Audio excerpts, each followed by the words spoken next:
Okay, I got some bigger magnets. This is 10 by 2, and it's a lot easier to put on. So you can just go like this. Boom.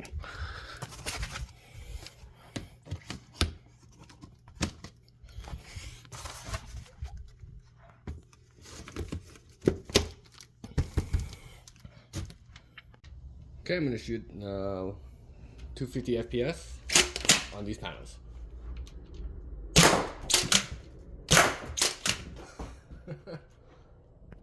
Okay, it looks like I should probably put some packing tape because it just shoots right through some of the panels. Okay, I taped up the boards, so let's see how it handles now.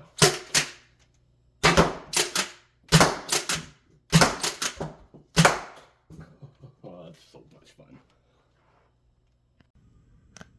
Yeah, it looks like it's holding up a lot better. See this one as well. Okay, I'm gonna try a couple shots out of the battle axe.